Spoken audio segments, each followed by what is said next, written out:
ሰላም ጤና ይስጥልን የሐሳብ ዴሊ ቤተሰቦቻችን በዛሬው የምንመለከተው የሶማሌላንድ ዕውቅናን ነው። ሶማሌላንድ ዕውቅና ከማግኘቷ በፊት ከጀርባ ሲሰሩ የነበሩ ሀገራት እነማን ናቸው? በዲፕሎማሲው መድረክም ከፍተኛ የተባለ ሎቢም ፍትጊያም ተካሂዶበታል። ሶማሌላንድ ለመጀመሪያ ጊዜ ዕውቅና አግኝታለች። እንዴት አገኘች? ለምን አገኘች? እንዲሁም ከጀርባ እነማን አሉ የሚለውን በደንብ የምንመለከት ይሆናል። እንዲሁም ግብጽ በቀጠናው ላይ ሰፊ የተባለ መስፋፋትን ያደረገች ነው። ግን በሶማሊያ ላይ እጇ ተቆርጧል። ቆራጯ ደግሞ ኢትዮጵያ ነች። እነዚህን በደንብ አድርገን የምንመለከት ይሆናል። አብራችሁን ሁኑ።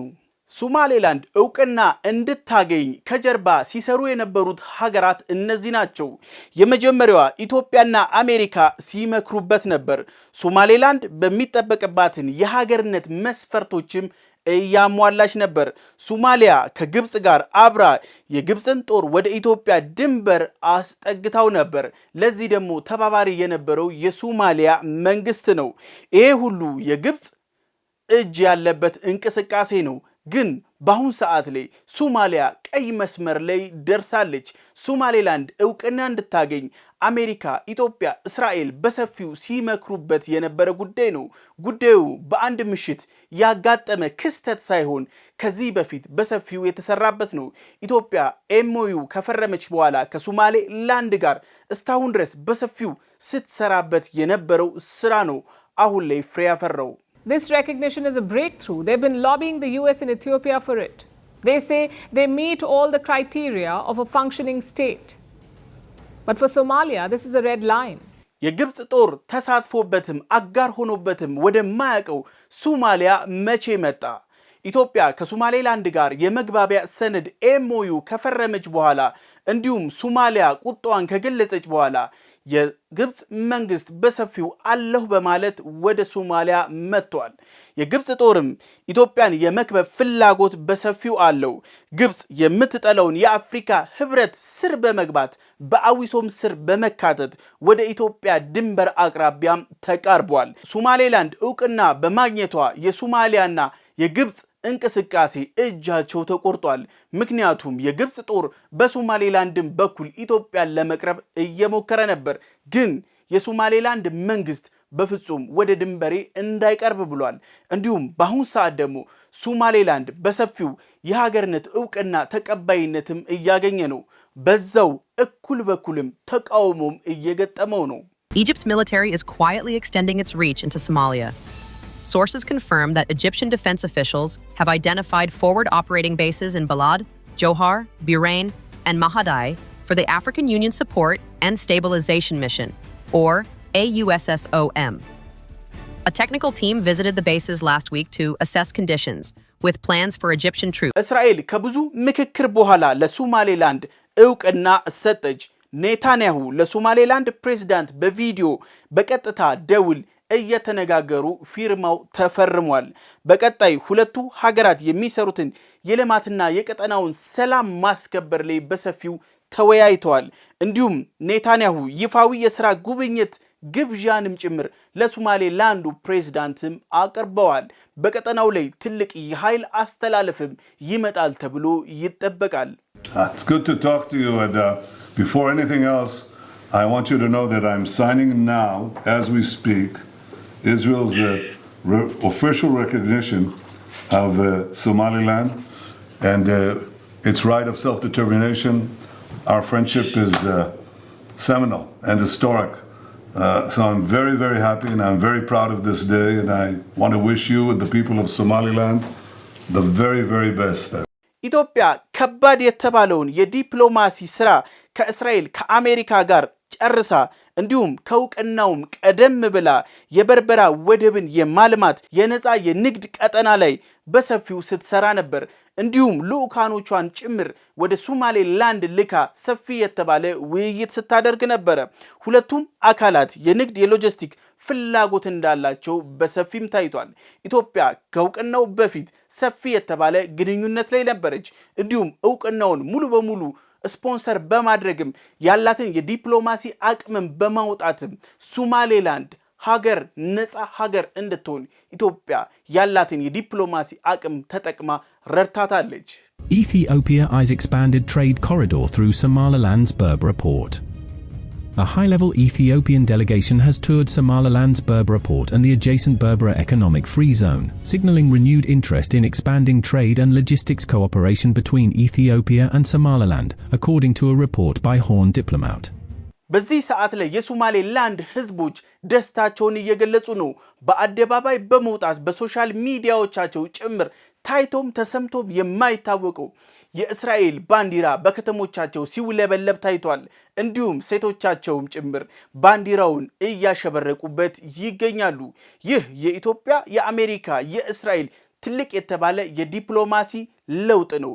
እንዲሁም በቀጠናው ላይ ከዚህ በኋላ እንደ ሁቲ ያሉና አንዳንድ ጠባጫሪ የሆኑት የኤርትራ መንግስትንም እጆችንም የሚሰበስብ የሚቆርጥም ይሆናል ተብሎ ይጠበቃል።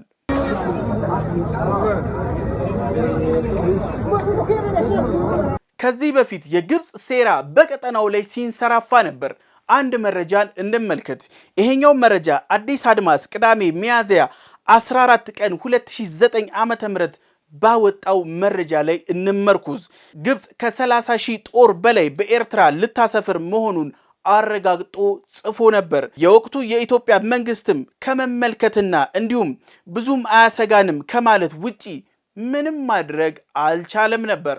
የወቅቱ የኢትዮጵያ መንግስት ደካማ የሚባል እንዲሁም የውጭ ጉዳይ ስትራቴጂካል ፖሊሲውም ጭምር የከሸፈ ስለነበር ግብጽ የምታደርገው መንሰራፋት መከልከልም መገደብም ተስኖት ነበር። ይህ በእንደዚህ እንዳለ ኢትዮጵያ ውስጥ ትልቅ የተባለ የለውጥ እንቅስቃሴ ተጀመረ። የለውጡ መንግስት ኢትዮጵያን ሙሉ በሙሉ ከተቆጣጠረ በኋላ ግን የግብጽ እንቅስቃሴ ሙሉ በሙሉ ተገታ። ግብጽ ለመጀመሪያ ጊዜ በስፍራው የነበራትን እንቅስቃሴ ወደ ኋላ ሰብስባለች። የግብጽ ጦር ሳይሰፍር ወደ ቦታው ተመልሷል። እንዲሁም ኢሳያስ አፈወርቄ በዚህ ሂደት በከፍተኛ ሁኔታ ተደናግጠው ነበር። ግብጽም ልታደርገው የነበረውን መስፋፋትም አቁማለች። የኢትዮጵያ ለውጥ በቀጠናው የነበረውን የጂኦፖለቲካል አስተላለፍንም ወደ ኋላ የመለሰ እንዲሁም ኢትዮጵያ ቀጠናዊ ኩስምንናዋንም ጭምር ያስቀረም ነበር። ግብጽ በአፈ ቀላጤዎቿ በኩል ይሄንን አስተላልፋ ነበር። እሷ እንዳለችው ከሆነ ከኤርትራ መንግስት ጋር ወደቦችን የማልማት ስምምነቶችን ፈርም ያለው ስትል ነበር። ዜናውን ካይሮ ከሚገኙ ምንጮችም ተስተጋብቶ ነበር።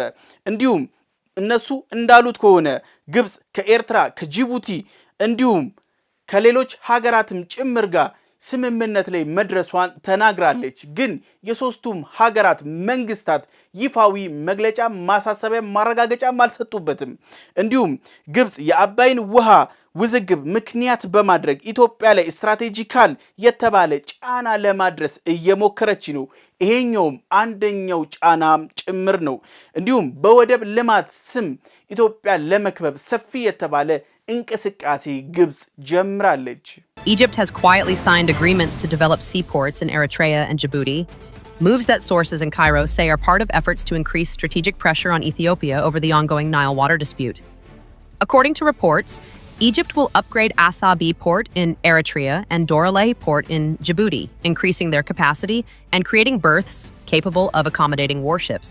ኢትዮጵያ ስትራቴጂካል የተባለ ስልትን በመጠቀም የሶማሌ ላንድን የውሃ ዳርቻዎች የወደብ ልማትን ይዛለች። እንዲሁም በእነዚህ እንቅስቃሴዎች ውስጥ ከኪሎ ሜትር በላይ የሚሆኑ ቦታዎችን ስትራቴጂካል የተባለ ቦታ ነው። ይሄ ቦታ ይሄንን ቦታዎችን እንዲሁም የባህር መዳረሻ ኮሪደሮችንም ጭምር ኢትዮጵያ እያገኘች ነው። በኢትዮጵያ የባህር ኃይል እንቅስቃሴም በቅርቡ በቀይ ባህር ላይ ይመለሳል ተብሎ ይጠበቃል። የኢትዮጵያ ባህር ኃይል በሰፊው ያደጉት ሀገሮች ይፈልጉታል። ለምሳሌ እንኳን ብንመለከት ኢትዮጵያ የባህር ኃይልን ማቋቋም ስትጀምር ፈረንሳይ ግንባር ቀደም አሰልጣኝም እንዲሁም አንዳንድ ድጋፎችም ስታደርግ ነበር። ኢትዮጵያ ዋና መስሪያ ቤቷንም ስትገነባ ራሻ በሰፊው ተሳትፋበታለች። እነዚህ ትልልቅ ሀያላን መንግስታቶች በሰፊው የኢትዮጵያ ባህር ኃይልን በቀይ ባህር ላይ ማየት ይፈልጋሉ። ቀይ ባህር የቦዘኔዎች እንዲሁም የሁቲዎች የባህር ላይ ቀበኞች አፋኞችም ጭምር መፈንጫ ሆኗል። ቦታው ደግሞ ከ15% በላይ የሚሆን ዓለም አቀፍ ንግድም የሚሳለጥበት ቦታ ነው። እንዲሁም ስትራቴጂካል ጠቀሜታውም የጎላ የተባለ ቦታ ነው። ይሄ ቦታ በሰፊው የንግድ እንቅስቃሴ የሚከናወንበትና እንዲሁም የዓለማችን ነዳጅም በሰፊው የሚንቀሳቀስበት ቦታ ነው። ሀገራት ይሄንን ቦታ ሰላማዊ ማድረግ ይፈልጋሉ። Ethiopia moved before Somalia could mobilize international opposition. They secured port access. They secured a naval base lease. They secured what appears to be a 49-year renewable agreement that could fundamentally reshape Red Sea geopolitics. የሶማሌላንድ መንግስት እንዳለው ከሆነ እውቅናውን ካገኘ በኋላ የተነሱትን ማግረምረሞች እንዲህ ብሏቸው ነበር። ሶማሌላንድ ከ3 አስርት ዓመታት በላይ የራስ ገዝ አስተዳደር ነበረች። ህገ መንግስት አለን፣ ዲሞክራሲያዊ ምርጫ እናካሄዳለን። ሶማሌላንድ በዓለም አቀፍ ህግ መሰረት የምትተዳደርም ጭምር ነች። ሶማሌላንድ የመንግስትነትን መስፈርቶች በሙሉ የምታሟላም ጭምር ነች። ይህንን በይፋ የሶማሌላንድ ፕሬዝዳንት ሲናገሩ ነበር። እሳቸው እንዳሉት ከሆነ ሶማሌላንድ ራስ ገዝ ነች። ምንም አይነት ድጋፍም ከሶማሊያ ስታገኝ አልነበረም። After more than 3 decades of peaceful self-governance, constitutional order and democratic practice, Somaliland has received its first formal international recognition as a sovereign and independent state. This development affirms an objective reality that has long existed. Somaliland meets the legal, political, and institutional criteria of statehood under international law. የሶማሊያ መንግስት ትልቅ የተባለ ቀውስ ውስጥ ገብቷል። እንዲሁም እብደታቸውም ጭምር በአደባባይ መገለጽ ጀምሯል። እንደሚሉት ከሆነ ኔታንያሁ ውሳኔው ተቀባይነት የለውም፣ እንዲሁም ዓለም አቀፍ ህጎችንም ጭምር የሚጥስ ነው እያሉም ነው። ሶማሊያ አንድ ነች፣ አንድ ነን የሚል ንግግርም አቅርበዋል። The move of Netanyahu will never be acceptable, and it is an offense, and also it is against the international laws. Somalia asserts and states in a loud voice that northern regions, namely Somaliland, are part of Somalia Republic. We utterly tell the world that case. በ1980ዎቹ ሶማሊያ ወደ እርስ በእርስ ጦርነት ገባች። የሞቃዲሾ ማዕከላዊ መንግስት ሙሉ በሙሉ ፈረሰ። እንዲሁም ማዕከላዊ መንግስቱ መፍረስን ተከትሎ የሶማሌላንድ ነፃነቷን አወጀች። ከ1991 ጀምሮ ሶማሌላንድ ራስ ገዝ ሆና ተመሰረተች። እንዲሁም የራሷ ፓርላማ፣ ገንዘብ፣ ደህንነት፣ ፖሊስ እንዲሁም ምርጫም ጭምር የምታካሄድ ሀገር ነች። እቺን ሀገር ነች አሁን በሶማሊያ ስር ነው የሚሏት። ይህ መንግስታዊ ሂደት ከ30 ዓመት በላይ ሶማሌላንድን ሲያስተዳድር ቆይቷል። In the late 1980s, Somalia descended into a civil war. The central government in Mogadishu collapsed. There was a lot of chaos, and amid this chaos, Somaliland declared independence. They said we are a separate country. The year was 1991, and since then, Somaliland has operated separately from Somalia. They have their own president, their own parliament, their own currency, their own security forces. This has been going on for more than 30 years. የቀጠናው ተንታኞች እንደሚሉት ከሆነ የሶማሌላንድ እውቅና ማግኘት በቀጠናው ላይ ቀስ በቀስ ትልቅ የተባለ ፖለቲካዊ ለውጥ ያመጣል ተብሎ ይጠበቃል። በየመን የሚንቀሳቀሱት የሁቲ ታጣቂዎች ቀይ ባህር ላይ እንዳሻቸው መንቀሳቀስ ከዚህ በኋላ ያቆማሉ፣ መዳከምም ይጀምራሉ ተብሏል። changes things on the ground. It's already been changing slowly, but the recognition puts the cap on this change, which threatens specifically Yemen and the Houthis in Yemen, who stopped bombing and their conflict with Israel's ships in the Red Sea, and because of the ceasefire in Gaza. And Israel found this is the appropriate time to escalate against the Yemenis. የእስራኤል መንግስት ለምን ይሄንን እውቅና ለሶማሌላንድ ሰጠ? ምን ምክንያቶችስ አሉ? ቦታው ትልቅ የተባለ ስትራቴጂካል ጠቀሜታ አለው ይባላል። የሶማሌላንድ ቦታ እስራኤል በዚህ ሁለት ምክንያቶች ስትል ይሄ ቦታ ላይ እውቅና ለሶማሌላንድ ሰጥታለች። ጥቅሟንም ስትራቴጂካል ጥቅም ብላ ሰይመዋለች። ቦታው ከፍተኛ የተባለ የዓለም አቀፍ ንግድ የሚሳለጥበት ቦታ ነው። እስራኤል የምታከናውነውን የወጪ ገቢ ምርቶቿን ደህንነትም ሙሉ በሙሉ ማረጋገጥ ትፈልጋለች። እንዲሁም ቦታው ለእስራኤል ትልቅ የተባለ ስትራቴጂካል ጥቅም ይሰጣል ተብሎ ይጠበቃል። እስራኤል እስካሁን ድረስ ገቢ ወጪ ምርቶቿ የሚታገቱትም መርከቦቿም የሚሰምጡትም እንዲሁም የባህር ላይ ቀበኞችን በሰፊው የሚታገቱም የእስራኤል መርከቦች ናቸው። እዚህ ቦታ ላይ ከተቀመጠች የሶማሌ ላንድ ኤሪያ ላይ መቀመጥ ስትራቴጂካል ቦታ ነው። ምክንያቱም ሁቲን ፊት ለፊት ታገኘዋለች። ሁቲን ማስታገስ ትችላለች። የመርከቦቿን ደህንነት ማረጋገጥ ትችላለች። Geography, like I said, Somaliland sits along a critical maritime route. A large share of global trade and energy supplies pass through these waters. Israel is looking for influence/leverage here. Reason number 2 is security. The Houthis in Yemen have been attacking ships in the Red Sea, and Israel has been fighting them. So having a partner along the Red Sea gives Israel a strategic edge. የሶማሌ መንግስት እንደሚለው ከሆነ ሶማሌላንድ የኔ አንደኛዋ ክፍለ ሀገር ነች ይላል። እስቲ ታሪክን ወደ ኋላ መለስ ብለን እንመልከት። የመጀመሪያው ሶማሌና ሶማሌላንድ አንድ ሆነው አያውቁም። ለምሳሌ እንኳን ብንመለከት የሶማሊያ መንግስት በእንግሊዝ ቅኝ ግዛት አስተዳደር ስር ነበረ። የሶማሌ ላንድ መንግስት ደግሞ በጣሊያን ቁጥጥር ስር ነበረ። ከ1960ዎቹ ሁለቱ ክልሎች ላልተወሰነ ጊዜ ተዋህደው ነበረ። እንዲሁም የሶማሌላንድ ስትራቴጂካሊ የተባለ ቦታም ስለነበራት ነው የጣሊያን መንግስት የያዘው። This is Somaliland. It is located in the north of Somalia along the Gulf of Aden.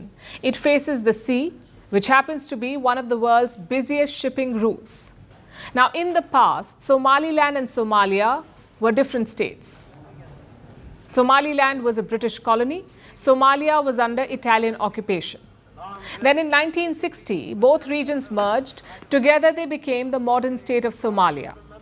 ዶናልድ ጄ ትራምፕ ጉዳዩን ባላወቀ ለማለፍ እየሞከሩ ነበረ። ግን ይሄንን ዘገባ እንኳን በምንቀርጽበት ሰዓት ላይ ዶናልድ ጄ ትራምፕ ከኔታንያሁ ጋር እየመከሩ ነው። ይህ ማለት አሜሪካ የማታውቀው የትኛውንም ውሳኔ እስራኤል አትወስንም። እሳቸው ግን ባላወቀ ለማለፍ እየሞከሩ ነው። President Donald Trump has publicly questioned the move. Trump said, and I quote, "Does anyone even know what Somaliland is?" That's typical Trump for you. Meanwhile, China, the EU, the African Union, and several West Asian states have slammed Israel. Even some rebel groups and terrorist organizations have criticized the move. ሶማሌላንድ በሁሉም መስፈርቶች የሀገርነትን እውቅና ማሟላት የምትችል ቢሆንም ግን ሌሎች የአፍሪካ ሀገራት የእሷን ፈለግ ተከትለው የመገንጠል ጥያቄ ያቀርባሉ በሚል ስጋት ነው። በዚህ ስጋት ብቻ የተነሳ ነፃ የሆነችው ከ30 ዓመታት በላይ ራስ ገዝ አስተዳደር ሆና የቆየችውን ሶማሌላንድን የማፈን ስራ ሲካሄድ ነበረ። አንደኛ አፋኟ ደግሞ ሶማሊያ ነች። ተባባሪዋ ግብጽና ኤርትራ ናቸው። የትኛውንም ሀገር ነፃ መውጣት ከፈለገ ማፈን ዋጋ ያስከፍላል። No country in the world has ever formally recognized Somaliland. Not the United Nations, not the African Union, no global powers. None of them recognize Somaliland as a separate country. They continue to treat it as part of Somalia. And why is that? Because they fear that it would have a domino effect. It would encourage other secessionist movements in Africa. የሐሳብ ዴይሊ ቤተሰቦቻችን በቀጣይ በሌላ ርዕስ እስከምንገናኝ ድረስ ሰላም ሁኑ።